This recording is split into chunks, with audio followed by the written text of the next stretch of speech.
and what we mean by that. So if you look on the screen, or if you look into your workbook, you are going to see that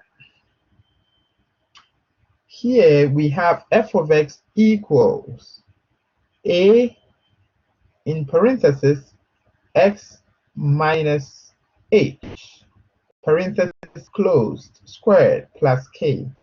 This is a standard form of a quadratic function. This is a standard form of a quadratic function. So if I go to the whiteboard, this is what I'm going to have. Or even before I go to the whiteboard, if you look at this, the standard vertex form of quadratic functions. So you see that a is not equal to 0. It shouldn't be equal to 0. If it's equal to 0, it's not going to hold. Now, if you are looking at the vertex, then from the standard form for the vertex, h is going to be our x value and k is going to be our y value for the vertex. And then the equation of the axis of symmetry is going to be x equals h. That is the x value of the vertex. And I think now you should know that at this point. Okay. How do we use the square root property? Think about it this way. If you look at what I have on the screen now, with the square root property, with this one, we have x squared equals a. X squared equals a. And if x squared equals a, if let's say a is 4, a equals 4, then we have x squared equals 4. Now, if you want to solve for x, we have to square root both sides. So x squared square root equals the square root of 4. Now, the square root of x squared will give us an x, right? Equals. Now, what about the square root of 4? The square root of 4, usually if you are looking at positive numbers, it gives us 2. But we know that the square root of 4 can also be looked at as negative 2, because negative times negative is positive. So negative 2 times negative 2 is 4, right? So we can say that the square root of 4 is going to give us plus or minus 2. Plus or minus 2. We can say that we are getting plus or minus 2. So just in simple terms, that is how we're going to use this. Now, let's start looking at some of the problems. If you look at problem 1, this is a worked example. It's in the book, so you could go back and then look at it. If you look at the worked examples, the first one, problem 1, it says f of x equals negative 2 times x minus 3 in parentheses squared plus 1. Now, if the vertex is hk, where h is the x value, k is the y value, then we can look at it and then find our vertex. Now, let's go to the whiteboard now.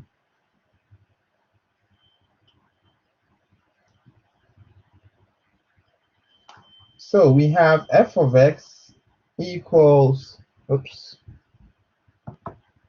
f of x equals minus 2 x minus 3 squared plus 1.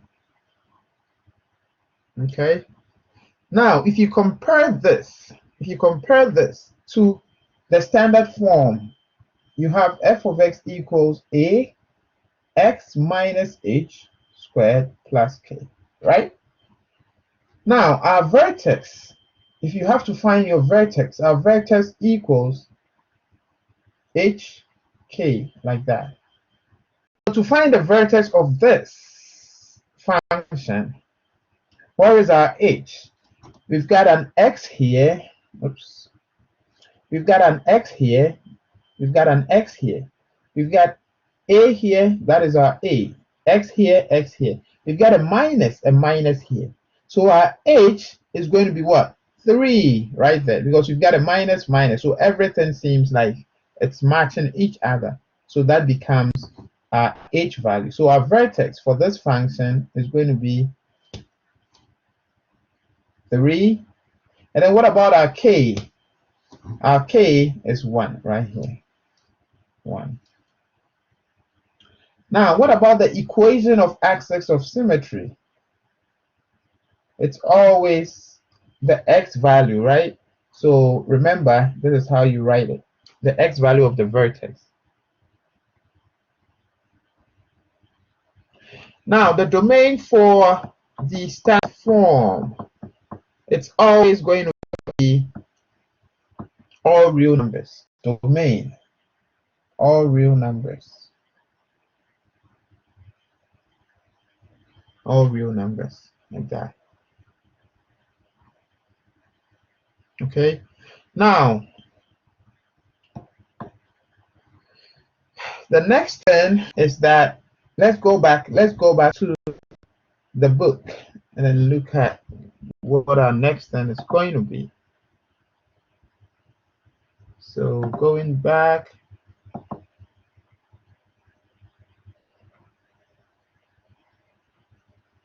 okay, just give me about 10 seconds. Let me get the right page.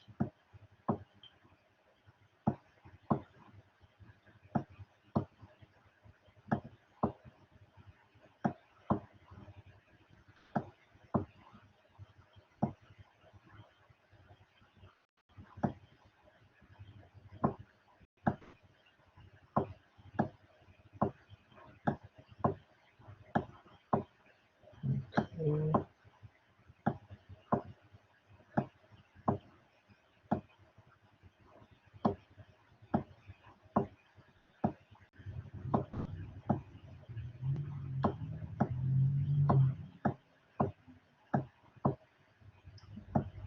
All right, I'm almost there.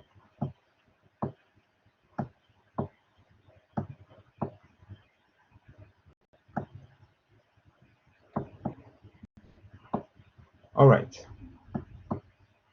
So, well, the next thing it says,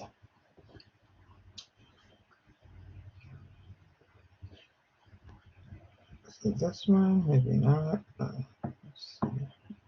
Yeah, that's it. Okay.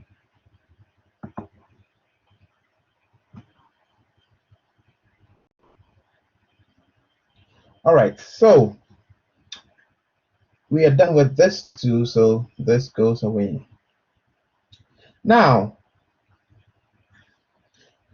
does the graph opens up or down? It opens down. Why? Because of the -2. Remember, a equals -2. Again, go back to lesson 5 and then you get this, okay? Because a is -2 or less than 0, it's going to open down. Opening down is like that, right? That's how it should be. It opens down. Now, if it opens down, now watch this. If it opens down like this, is it maximum or minimum? So maximum means that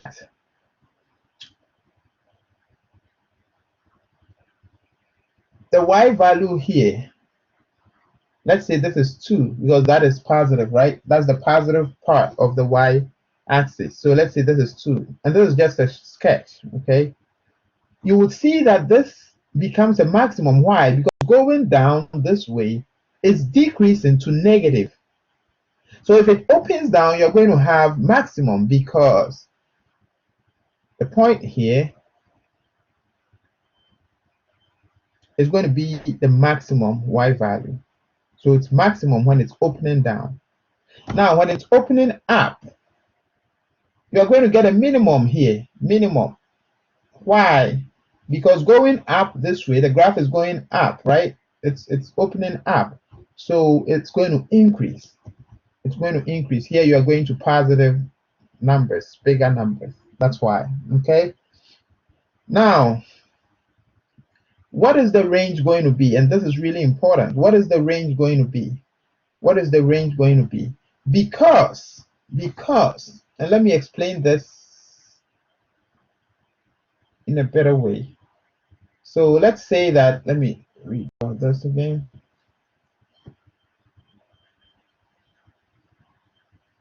There should be something like that.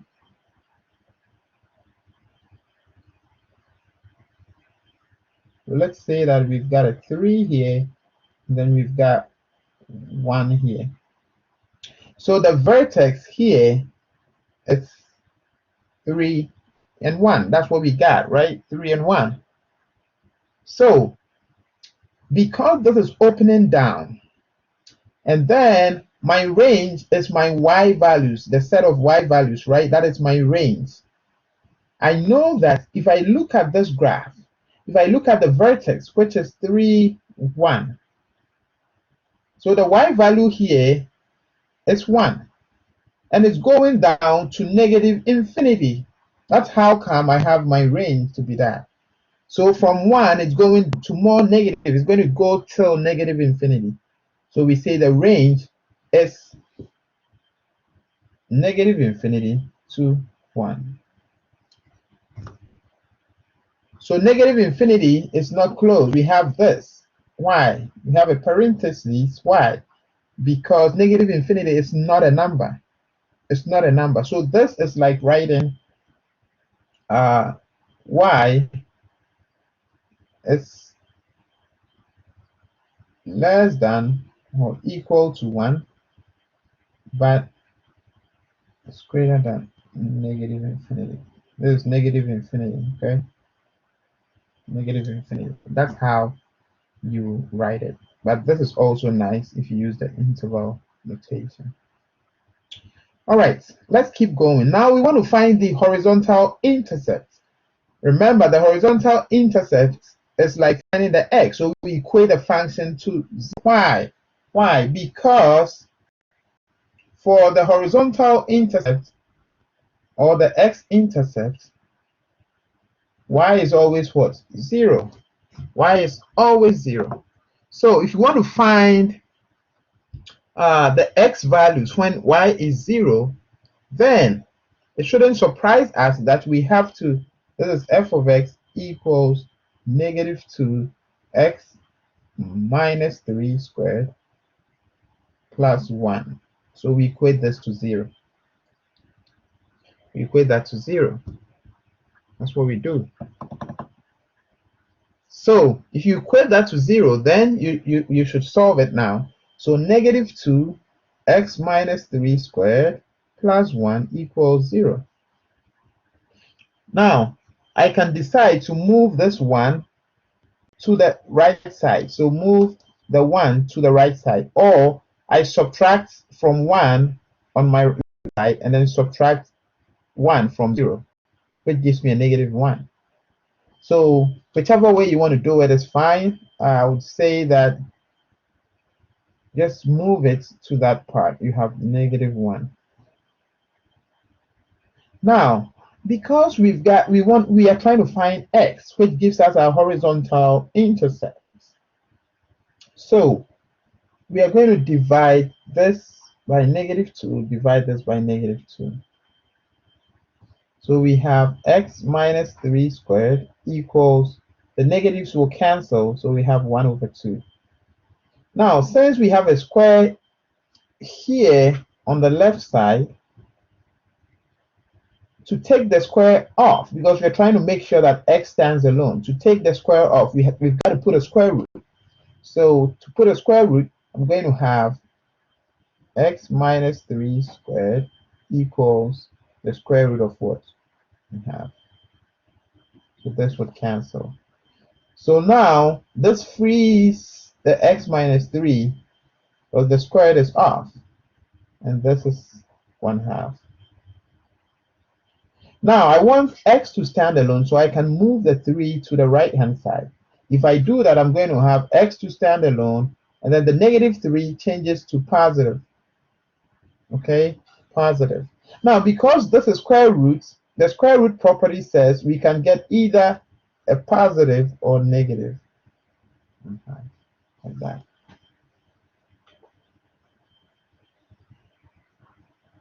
Okay. Now, someone would say that because the square root covers x equals 3 plus minus the square root of 1 divided by the square root of 2. You could do that. So x equals 3 plus or minus the square root of 1 is right. 1 times 1 is 1. So 1 over the square root of 2. So you see that we've got two horizontal intercepts, 3 plus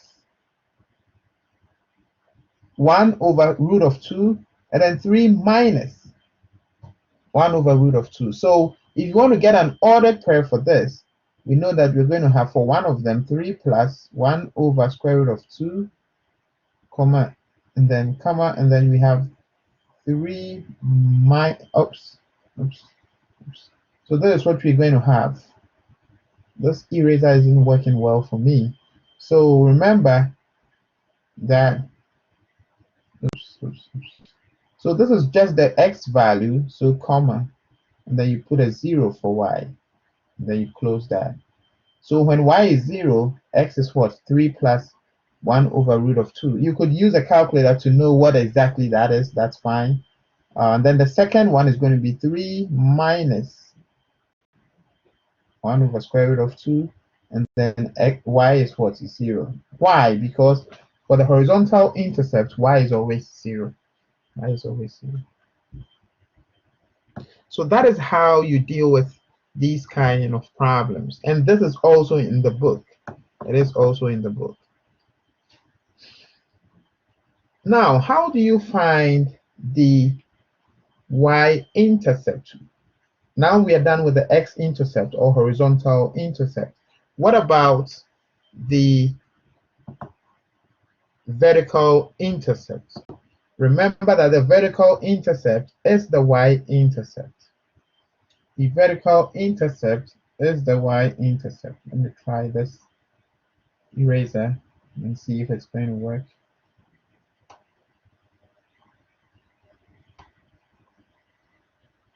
It's not. Yeah, it usually erases everything.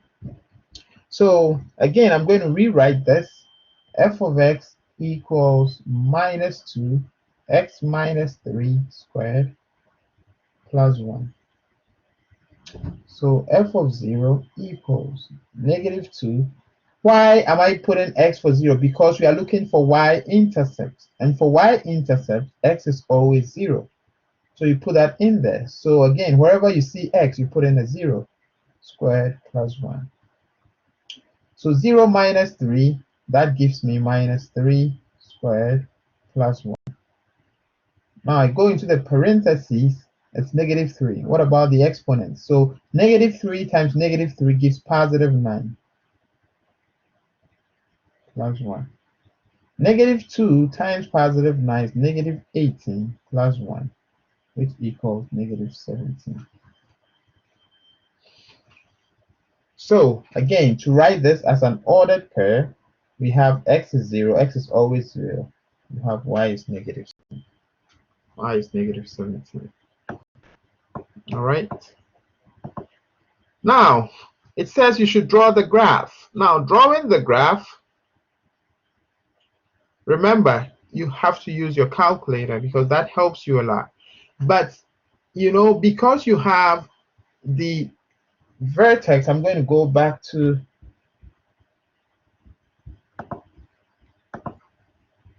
the book again, the workbook. Because you have the vertex, you've got the y-intercept, you've got the x-intercept. I mean, drawing the graph, even without going to the calculator, it becomes easy. But why is that? Why is that? Because even if you go to the calculator, you have to also know your points with respect to the vertex, the intercepts, but those can easily help you sketch your graphs.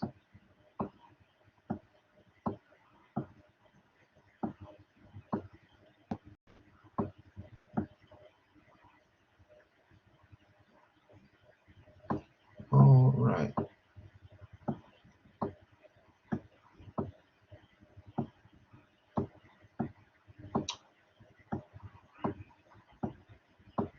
It's going to come up soon. All right, there we go.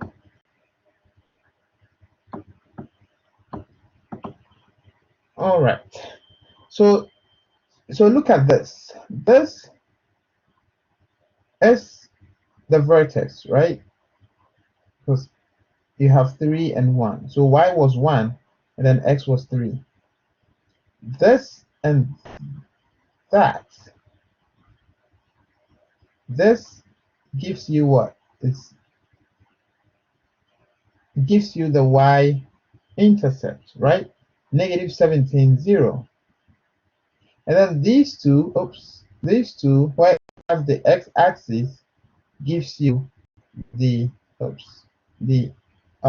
x-intercept or the horizontal intercept. But again, if you go to your calculator, it's going to help you do this. Now, the next one we have on here, it's a media example.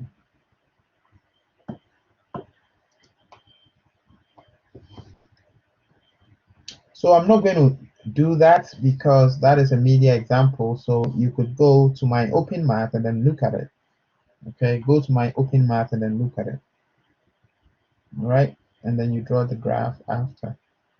Now it says you try, so let's do this one. Let's do this one.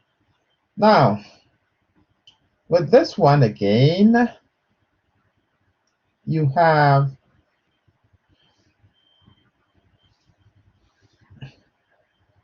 find the vertex, the equation of axis of symmetry, horizontal intercept, vertical intercept, the domain, the range. Now, first of all, let's find the vertex. If you compare what we have here, that is the function, to the vertex, to the general form or the standard form, you're going to have a x minus h squared plus k. So my a is 2, my x is here, my minus, I have minus minus, so nothing is changing. So my h is what? 1. And then my k is right here, negative 4. So my vertex is 1 for x, negative 4 for y. That's my point. That is my vertex. If this is my vertex, then my equation of axis of symmetry is going to be x equals 1. X equals 1. What about the domain? What about the domain? The domain is all real numbers, negative infinity to positive infinity. Now, does this graph move open up or down? It opens up. Why? Because a equals 2. A is positive, okay? It's greater than 0, so it opens up. Now, because it opens up, I explained that because it opens up, so it opening up is going to be something like this. Let's see.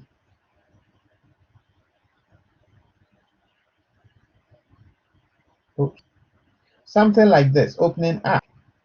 So here it's negative 4, y value, negative 4, okay? Because the vertex is 1, negative 4. So the y value here is negative 4. And it's going up, right, to positive. It's increasing to positive infinity. It's going till forever. So it means that y value here is what? Minimum, negative 4. That is the minimum you can have because the graph goes this way, right? So all that you can have is that from negative 4 to positive infinity. So this becomes our minimum. Now, what about our range? Remember, the range is the set of y values, the output values. So y values start from -4, that is the minimum, to positive infinity. So we do that. -4, I'm going to write it here, to positive infinity. Again, infinity is not a number, okay? So that becomes like a parentheses, and then that becomes, because this becomes a bracket, okay? All right. Now, what about the horizontal intercept? We are going to use the square root property to do that. Again, remember that with the square root property, that is one of the ways to get this, because if you put this function in the calculator, it should give you the horizontal intercept. But we want to calculate for that. So I'm going to go to the whiteboard. I'm going to go to the whiteboard. The whiteboard is going to help us, but that helps me to calculate these things very easily. So I'm going to be switching like that. So bear with me on that. So f of x equals 2x minus 1 squared minus 4. Because we are looking at x-intercept, you know that y is always what? 0. So we're going to equate this to 0, right? Because f of x is our y, so we're going to that to 0. So we have 2x minus 1 squared minus 4 equals 0. Now, again, we're trying to find x, right? The x-intercept or the horizontal intercept. So you take your time, you move this to the right-hand side, and if you do that, you have 2x minus 1 squared equals 4. We still want x to stand alone, so we divide this by 2, we divide that by 2. 2 goes into itself 1 time, goes into this 2 times. So we're going to have x minus 1 squared equals 2, or 2 over 1. We want to take the square off, right? We want to take the square off. So what do? We square root both sides. X minus 1 squared equals square root of 2.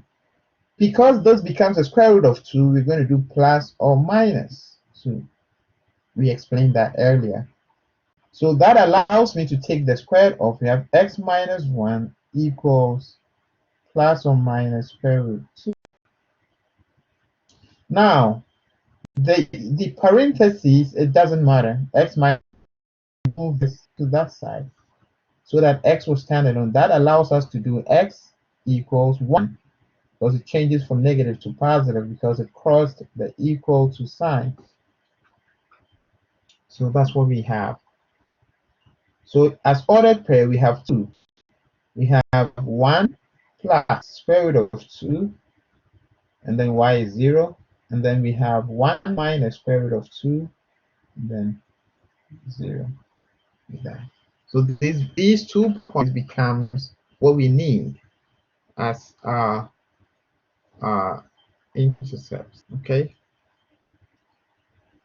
All right. Now again, you could punch that in calculator, square root of 2. So the square root of 2 should give you, I think, 0.414, something like that. All right. Now, what about the vertical intercept? What about the vertical intercept? What about the vertical intercept? So for the vertical intercept, I'm going to erase this whole thing. So because it's a video, at any point you can pause it and then write these things down, okay?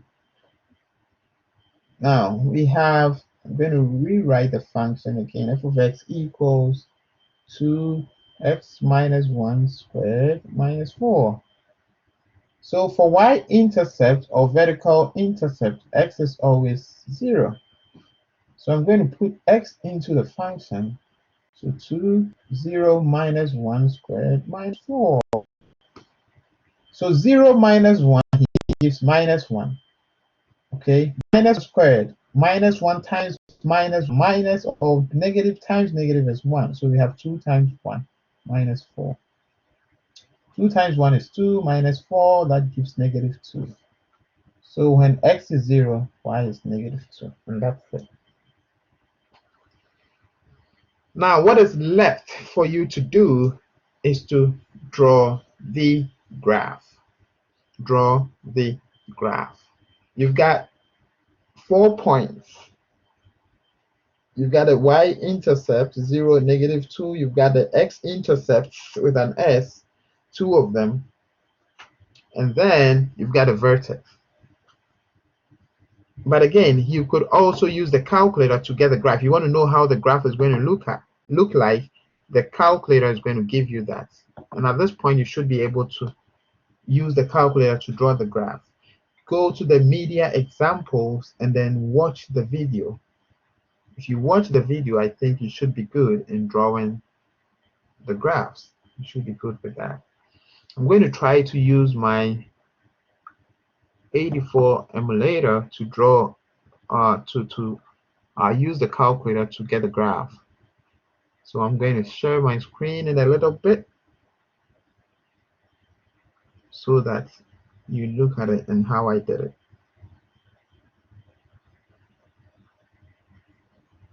It's going to come up soon.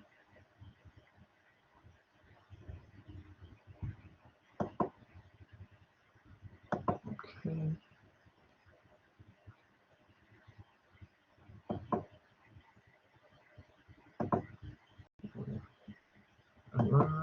Okay, there we go. All right. So let's say that I'm going to use CE.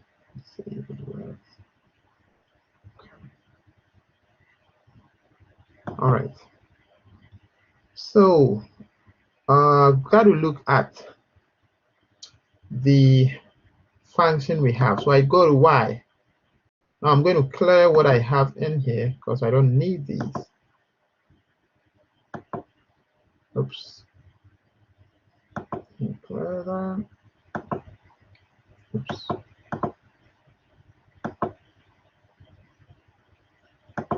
Okay, there we go. Now, with the function we are dealing with, I think it was 2x minus, let's see if I can get it right. Oops. Go up to y1.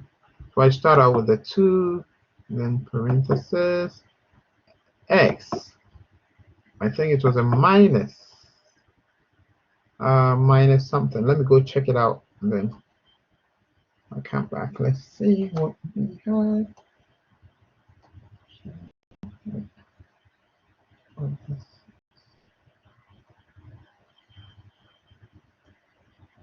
All right, let me go check it and then I'll be back to deal with this. Let's see.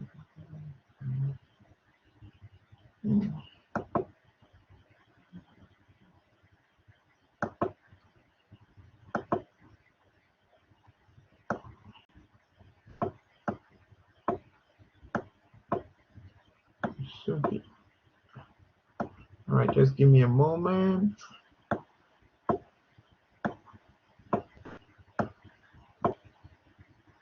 Okay. Okay.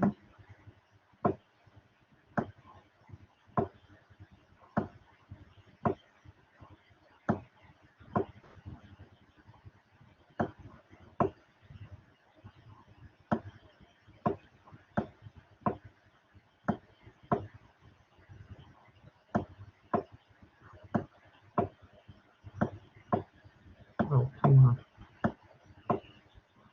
This thing sometimes delays so much, so just be patient.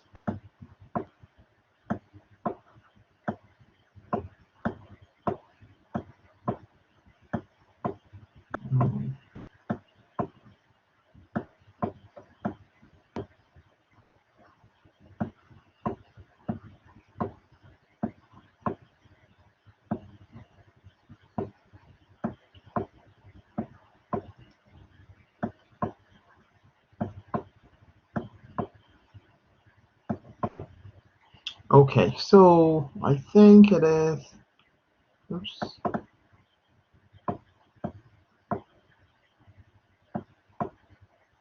Okay, so 2x minus 1 squared minus 4. Okay, so I got it. So x minus 1, then you close that. Oops, x minus 1. Oops, okay, go back to this. X minus 1, close that, squared, minus 4. Oops, should, oh no, should go that way. Minus 4. Now, because I'm equating that to 0, so my y2 is going to be 0. Remember that, okay? Y2 is going to be 0. Now, let me go to my window and check what I have. So my window, I'm going to do negative 10 for x minimum. Oops. Negative 10. Delete. And then I'm going to do 10 for the positive. You leave the scale. And what about minimum? That I'm going to negative 10 again. So it's pretty much going to be a standard window. And then 10. Okay. Now I go to graph. You see that? So it's not so difficult to draw the graph. So the red line is my y2, because my y2 was what? Y equals what? 0. Y equals 0. And that is my x-axis. Okay, that is my x-axis. But this is how to get a graph. So set up your window. If you think that your window wasn't set up right, you go back and then you check it. So for what I did negative 10, negative 10. So you can count these on the left and then on right, on the x-axis is 10, 10. For the y is also 10 up, 10 at the bottom. 10 up, 10 at the bottom. All right.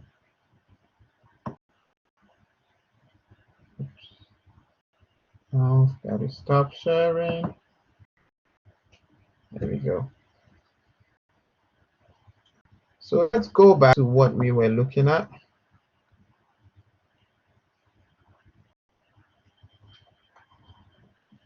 Not this one.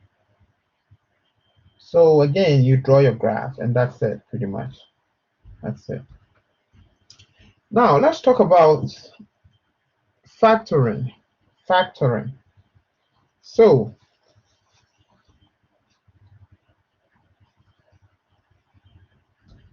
remember that when we talk about a factor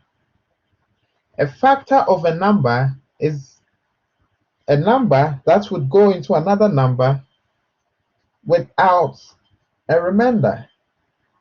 Okay, without a remainder. So if I pick a number like 60, 1 can go into 60 how many times? 60 times. 2 can go into 60 how many times? 30 times. 3 can go into 60 20 times. 4 can go into 60 15 times. So all these are going to be factors of 60. Factors of 60. So let's say that, let me get a whiteboard again. Try to find the GCF of, let's do 16 and 24. So I picked 24.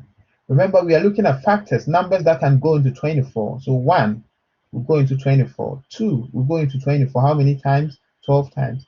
3 will go into 24 8 times. 4 6 times.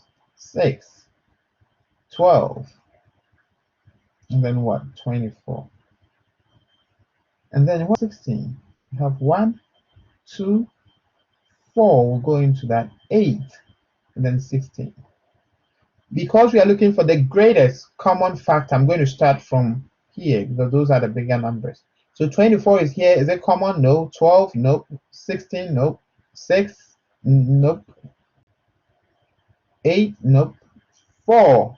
And then 4. So this becomes my GCF of 16 and 24 is 4.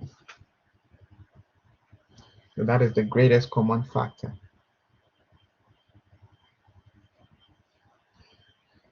I'm going to erase this, then do GCF of 36 and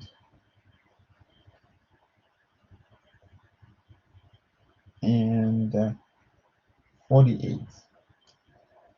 So for 36, I would have 1, 3, 4, 6, 9, 12. What else? Let's see. 12, 18, and then 36. For 48, we are going to have 1, 2, 3, 4, 6, 8, 12,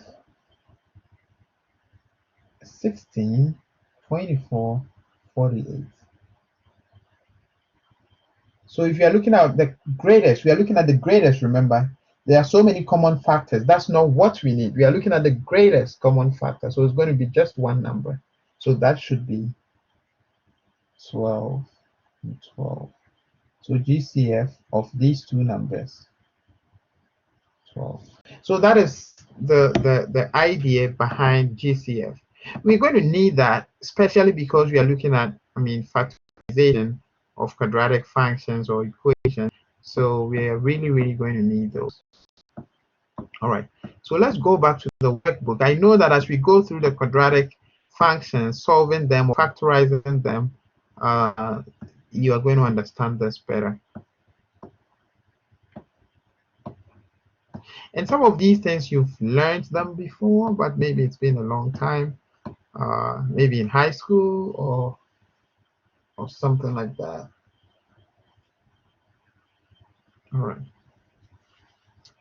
Let's keep going.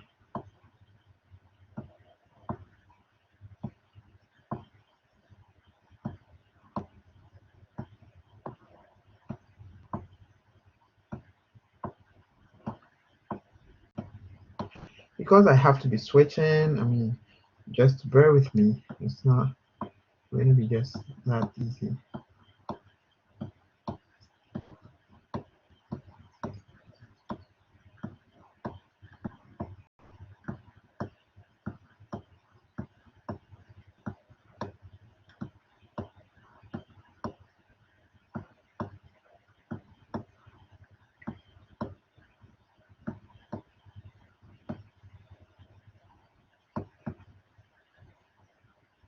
All right.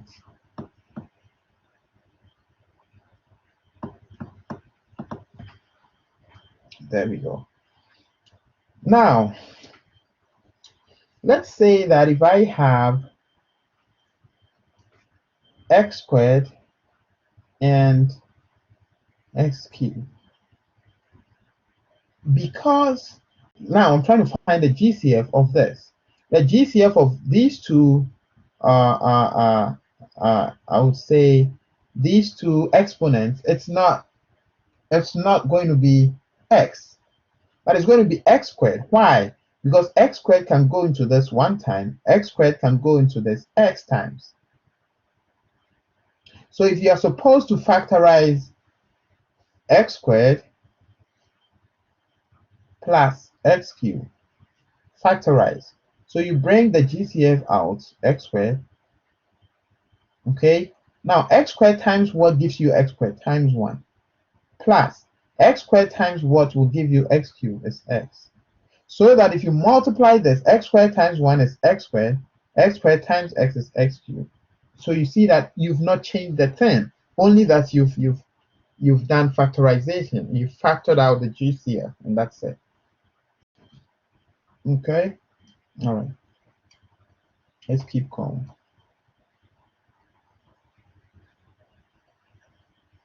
Okay.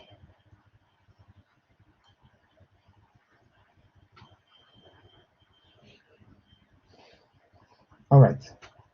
Now let's look at this one. It says factor 3x squared plus 6x. 3x squared plus 6x. So you first look at 3 and 6. What is the greatest common factor? It's 3. 3 can go into itself one time, 3 can go into 6. So you bring the 3 out. What about x squared and x? It's x. Now you've got to fix it. 3x times what will give you 3x squared? It's x, right? So 3x times x will give you 3x squared. Plus 3x times what will give you 6x. Remember, it's 6x, not 6x squared. So it's 2. Again, you check, verify, make sure that you know what you're doing. Okay, make sure you know what you're doing.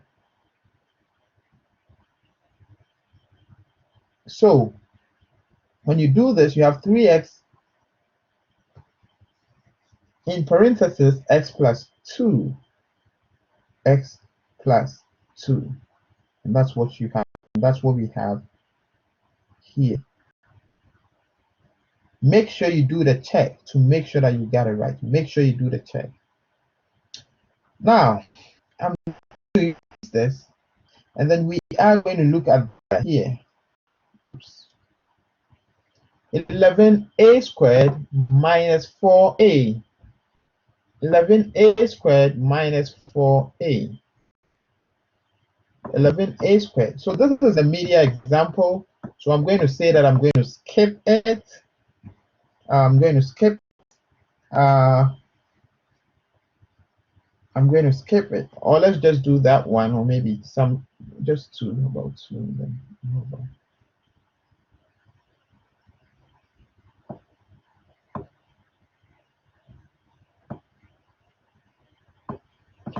All right. So 11a squared minus 4a.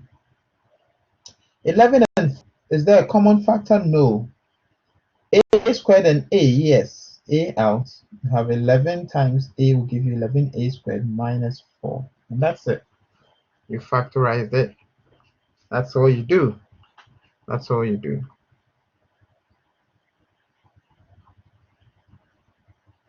Now, what about 55w squared? 55w squared plus 5w. 55w squared plus 5w. Now, 55 and 5, is there a common factor? Greatest common factor? Yes, it's 5. So 5 goes into 55 how many times? 11 times. And then you have w squared, right? Okay, so let me do this again because I missed something.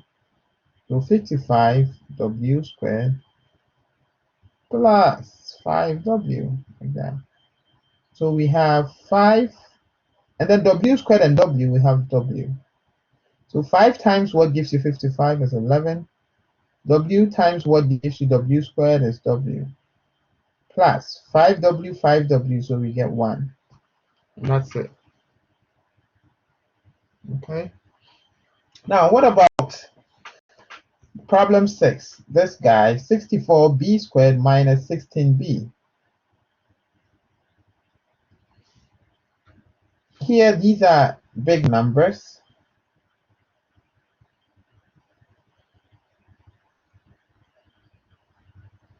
So 64 and 60, what is the greatest common factor? 16. B squared and b, you have b. So 16b times what will give you 64b squared is 4b. 16b and 16b, you have minus 1. Again, check. Multiply them to check if you're going to get what you have at the top. Multiply them and check. All right.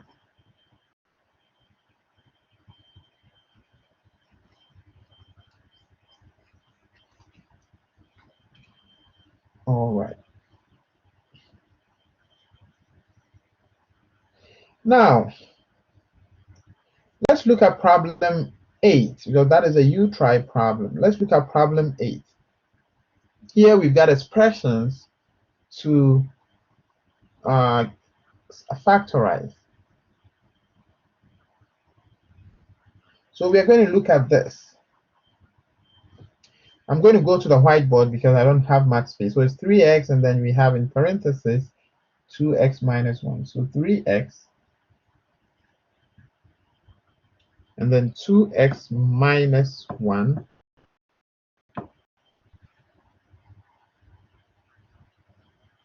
minus 2x minus 1. Now remember that with this problem, we have something here, which is a 1, but you don't see it or you don't write it. Because you know that 1 here multiplying this is still the same thing, right? So look at this and then this whole thing. What is the common factor? The common factor is going to be this whole thing, right? It's the same. And in each case, it's multiplying 3x. Here it's multiplying -1. So I'm going to bring that whole thing out. So I'm going to bring this out. So I have 2x minus 1. If I bring it out, what do I have left? So 2x minus 1 times what will give me this whole thing is 3x, right? 2x minus 1 times what will give me this whole thing is -1. And that's it. I'm done. That's it. Okay? That's all you do. That's all you do. All right. That is all you do. That is all you do.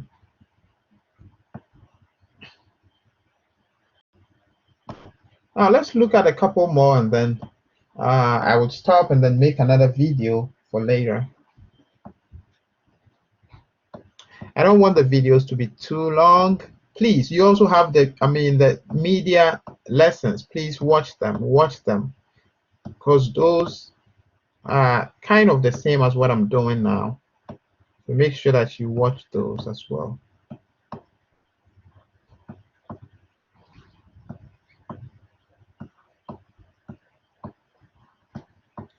I'm trying to go back to the workbook.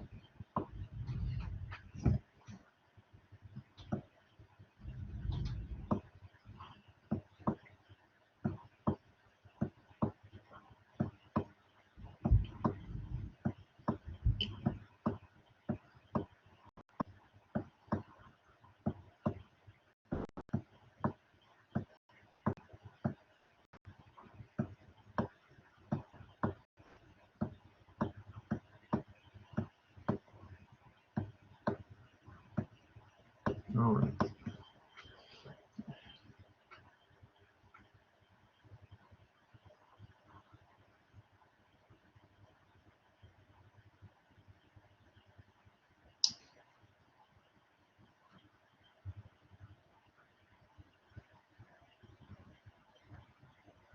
Now, with this part of the problem,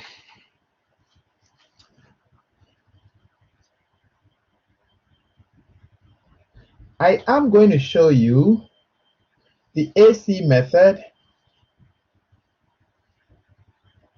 and that is going to help you understand all that we are going to do, throughout. Now, in the workbook, it's divided into two when a equals 1 and when a is not equal to 0 and a is not equal to 1. But I'm going to do it together. Okay, I'm going to do it together. So watch this video, rewatch it. It's going to help you. All right. Now, let's say that you have a quadratic expression. You have a quadratic expression. And this quadratic expression, I'm going to go to the whiteboard again. Let's say that it's equal to, it is a, oops, let me use something deeper. Ax squared plus bx plus c. Now to solve this, you have to do some trial and error. Try and error. Now the rule says that the AC method, it says that to solve this, first of all, you have to multiply a and c together. So if you multiply a and c together, what do you have? You have AC, right? And then you pick b. B is right here. You pick b too. So what I do is that I'm going to look for two numbers, that for these two numbers, if I multiply them, I should get AC. If I add them, I should get B. So let's say that those two numbers are P and Q. P and Q. Let's say that's what the two numbers are, P and Q. So if I multiply them, I get A times C. If I add them, I get B. So when you get those two numbers, now because P plus Q equals B, then this means that if I have Bx, this is going to give me Px plus Qx, like that, Px plus Qx. So I can substitute this for Bx. So that gives me Ax squared plus Px plus Qx plus C. Why? Because this whole thing, if I add it, I get Bx from here. If I add it, I get Bx. So two numbers. Those two numbers, if you multiply them, you should get AC. That is A times C. If you add them, you should get PQ. Now, let's try some proper example, real examples, because that is going to help us understand what's going on here. That is going to help us understand what is going on here.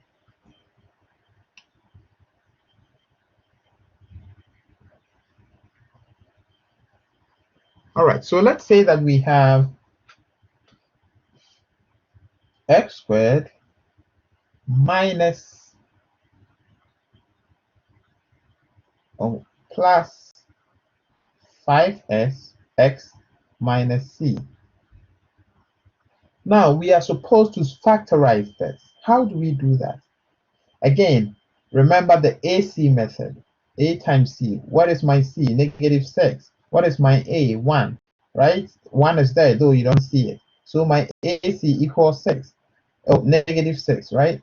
Because 1 times negative 6, 1 times negative 6 is negative 6. So this should equal two numbers. You multiply.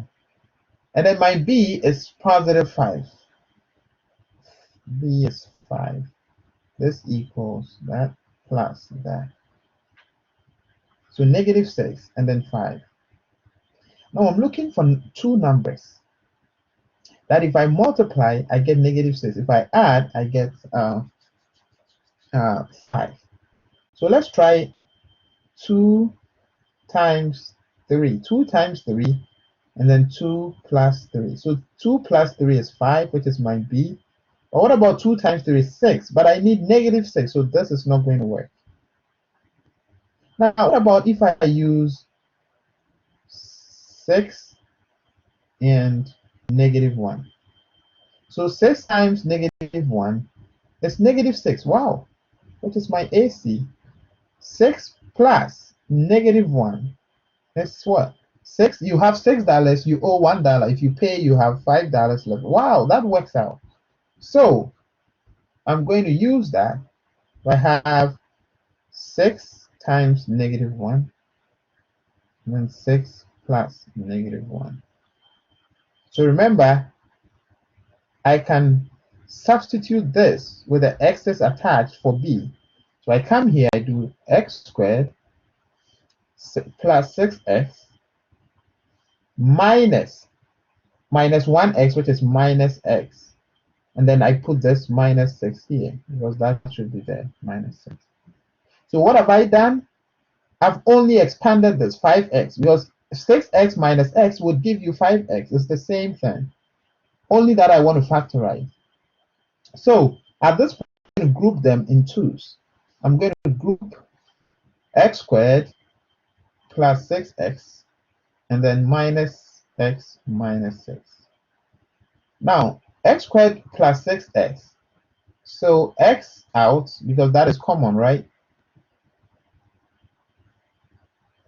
and then my parenthesis, I'm trying to factorize these two alone. So x times what gives me x squared times x. X times what gives me 6x plus 6. Now I have minus x minus 6. What is common? It's just minus 1, right? Minus 1. Minus 1 times what gives me minus x is x. Minus 1 times what gives me minus 6 is plus 6. So look at what I have. What is in the parentheses should always be the same. What is in the parentheses should always be the same. Should always be. So if I'm factorizing this, we did that not long ago. If I'm factorizing this, x plus 6 is common, so I bring that out, x plus 6. So x plus 6 times what will give me this guy times x, like that. And then what about this? X plus 6 times what? Negative 1 minus 1. So this is factorized. That's it. That's it. Okay. So this is called the a equals 1 method. Why? Because a here is what? It's 1, but we don't write the 1, right? A equals 1 method, but it all works with the AC method. It all works with the AC method. It all works with the AC method. Okay. All right. We're going to try another example.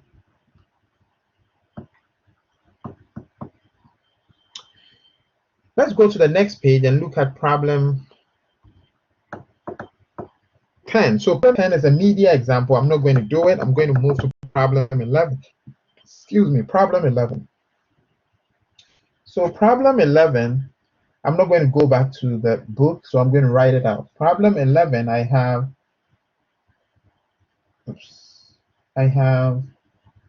n squared plus 8n plus 7.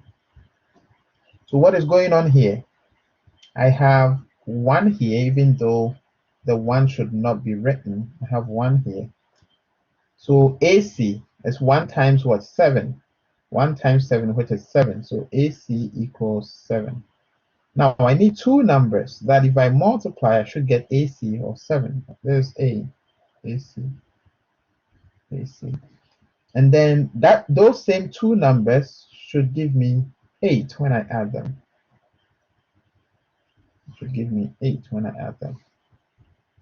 So what are those two numbers? If I multiply them, I get 7. If I add those same two numbers. So let's look at 7. What about 7 times 1? 7 plus 1. So this gives me 7, which is my AC. This gives me 8. So I got it. 7 times 1.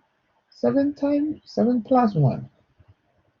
So I'm going to put the x here, x there, x there. 1x is x. So n squared plus 7n plus n, which is 1n plus 7.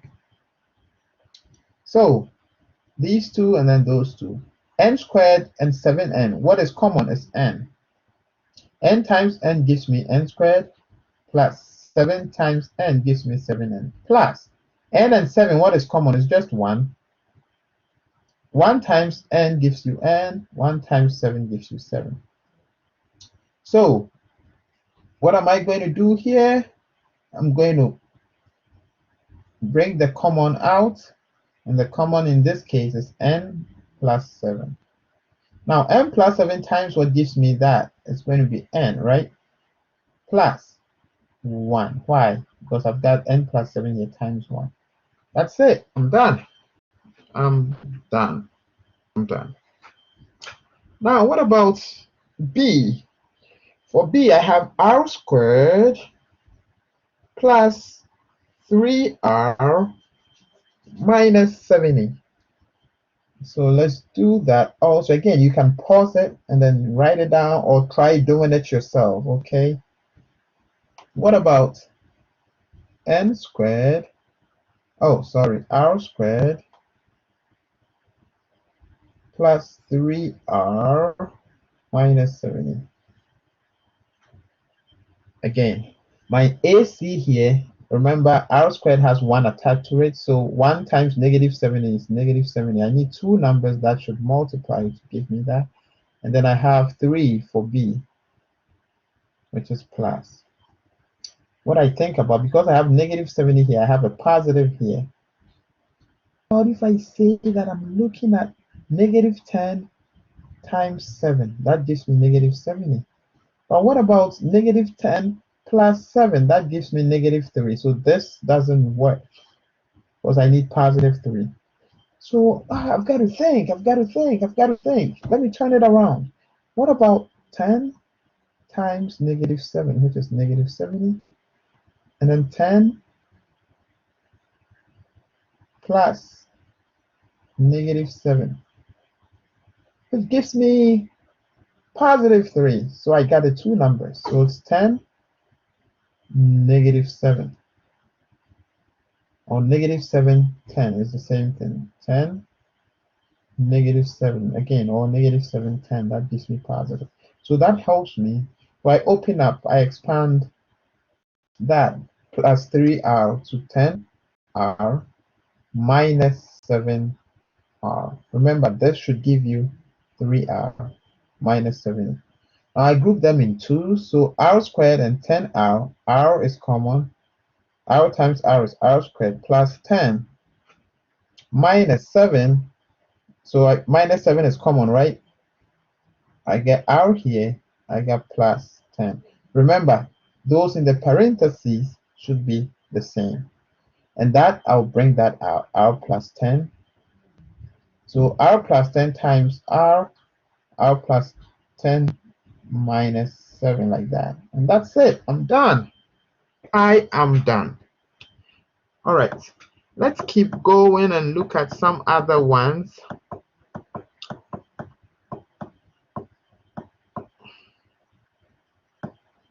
What about if I have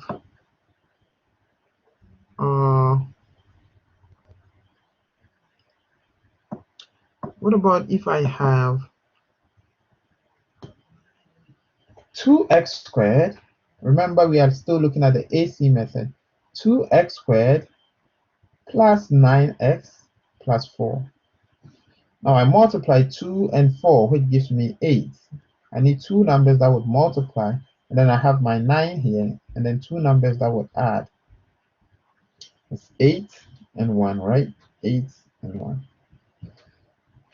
So 2x squared plus 8x, I open that up, 8x plus 1x, which is x plus 4. Now, if I pick these two numbers, that is 2x squared plus 8x. What is common? 2 is common. X squared and x, what is common? X is common.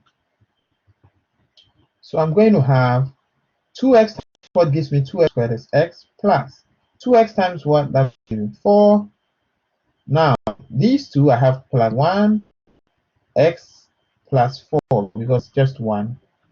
So x plus 4, that is common, so x plus 4. Then you have 2x here, then you have plus 1 here. That's it. That's all. That's how you deal with these problems. Again, it's not difficult, but it needs more practicing. It needs more practicing. Okay. Let's try one or two more, and then I'll talk about difference of two squares. Difference of two squares. Now let's talk about 3x squared. Oh, that's a media example, so I'm not going to do that. That's a media example. That is problem 18. Now, what about problem, I think, 19a? Problem 19a, that I have 4x squared minus 4x minus 15. So for AC, I have 4 times negative 15, negative 60. And then I have my B is negative 4. So I'm looking for two numbers. What are those two numbers going to be? 60. Two numbers that if I multiply, I get 60. If I add, I get negative 4. What are those two numbers going to be? I'll say, let's try negative 10 and 6.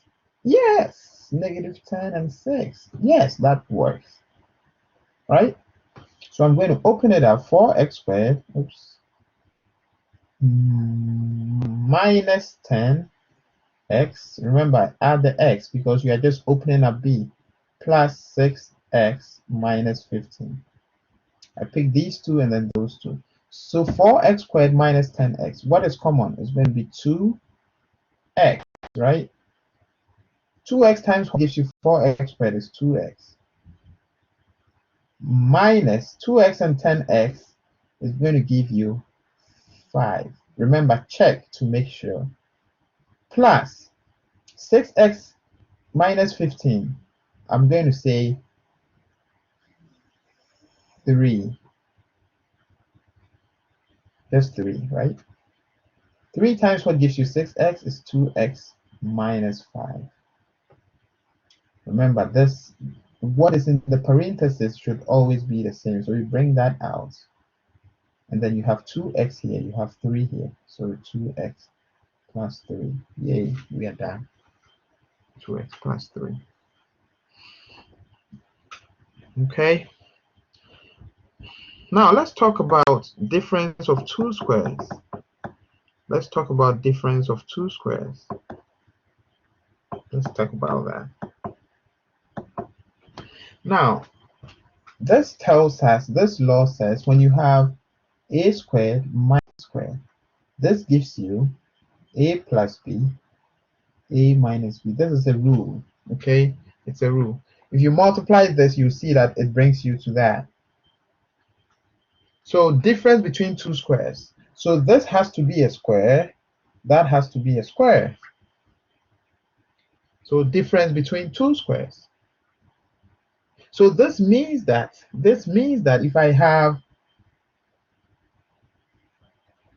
x squared minus 81, this, I know that this is a square. What about this? Yes, I could change this for this to be a square. So you have to get a third eye to know that 81 is 9 squared. So this can be rewritten as x squared minus 9 squared. So I have difference between two squares. So x squared minus 9 squared equals x plus 9, x minus 9. You could start with the minus first. You could start with, it doesn't matter. That's what you have. Okay, that is what you have. That is what you have. Now, what about if I have, let's say I have x squared minus 4y squared. I'm trying to figure out if I could do a difference between two squares. Yes, I can. How? X squared minus 4 equals 2 squared, right? So I could have 2 squared y squared. Now watch this. 2 squared y squared can be written as 2y all squared, like that, right? Yep. So this should give me difference between two squared, where I get x plus 2y, x minus 2y. Yep. There we go. That's it. So there are a lot of ways, I mean a lot of problems that you could look at, but you have to verify if it's going to work with difference between two squares. Difference between two squares. Now let's look at this one where you have 4x squared minus 16y squared, like that. So you are going to have 4 is 2 squared, right? And then you have x squared minus 16 is 4 squared y squared. So this can give us 2x all squared minus 4y all squared. This brings us to 2x plus 4y, 2x minus 4y. That's it. That's all you do. Okay. Now, you can sometimes, these, we've only looked at expressions, but you can be given an equation where we equate this to 0, okay, or we equate all that we've done to 0. How do you solve that when it's equated to 0? And we are going to look at this in the next video. Watch this. I'm going to post it on Blackboard. I'm going to post it in discussions. If you have questions, put the questions there. If you have anything to say about them, I mean, put it there so that students will discuss. That is what a discussion board is for. Thank you so much, and then I'll see you again, okay, in another video. Bye.